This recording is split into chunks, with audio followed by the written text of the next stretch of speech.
So I've traveled to Israel 3 times in my life. The first time I was a college student, and the second I was governor of Michigan, and the third was on a mission with AIPAC's Education Foundation just last year. So as a college student, Israel was this place I had always felt an unexplainable pull. Israel brought the teachings of my faith and my upbringing to life, the stories in the Bible I'd come to know them by heart, a place that was so powerful that even today I really struggle to find just the right words to describe its meaning. And when I was a college student, I traveled there with a friend, and we hitchhiked all over the country. And I was so moved by what I saw and I felt that I remember asking one of my drivers if I could make Aliyah as a Christian. So as governor, our trade delegation met with technology, business leaders, and government officials. The startup nation was real. It was a place of infinite possibility. In fact, Michigan was the first state to sign a water technology agreement with Israel. But my third trip last year was probably the most meaningful.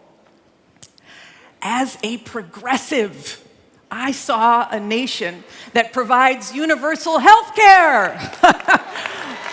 A nation that supports women's rights and LGBTQ rights. A nation that has paid parental leave and universal preschool and subsidized low-cost university education. It's a progressive's paradise.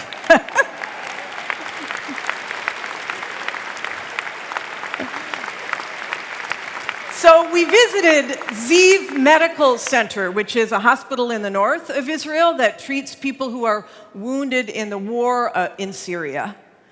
And the very idea that Israel would go to such great lengths to help the Syrian people was so moving. And to see the impact that that work was having was inspiring. We met this Syrian man who told us that he had come to realize that Israelis loved their children in the same way that he loved his. And he spoke about how Arabs and Jews share the land and how people should treat each other as brothers and sisters and not as enemies.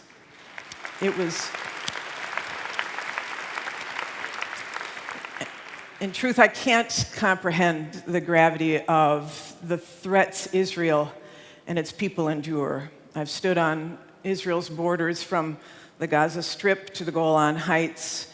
I've met with soldiers and families who face rocket attacks and underground tunnels, and I've witnessed a country of profound love and humanity.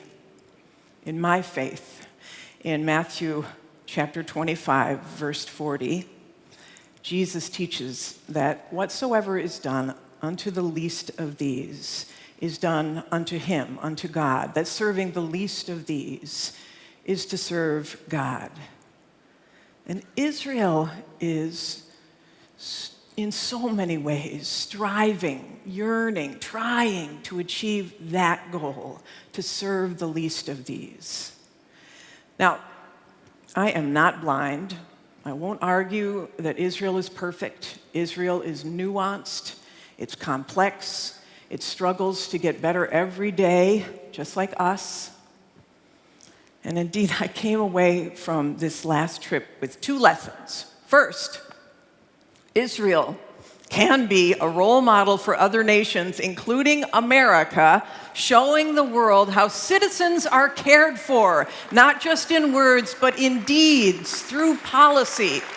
We should be looking to Israel.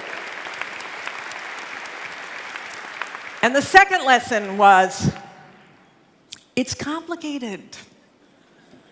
I went to Israel firmly believing that a two-state solution is the obvious solution, and I really remain committed to that goal.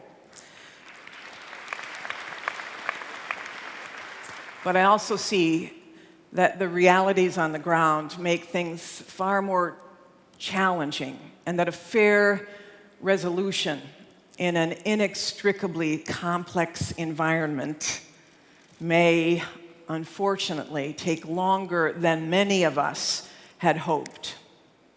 So, here's what I do know.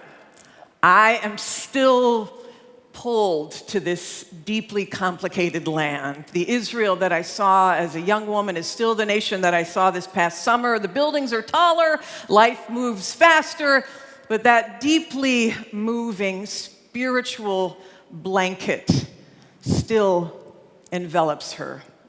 On that first trip to Israel, I brought home a small wooden cross from the old city for my mom. This time, I brought home water from the Sea of Galilee to baptize my future grandchildren. I don't have any yet, but when I do, I'll be prepared. So, despite a wildly polarized political environment, I pledge to continue to reach across the aisle to support AIPAC's work to educate and engage both conservatives and progressives and ensure that Israel remains a bipartisan issue. Know that I will continue to support efforts to bring peace in the region and be a strong pro-Israel voice within the Democratic Party.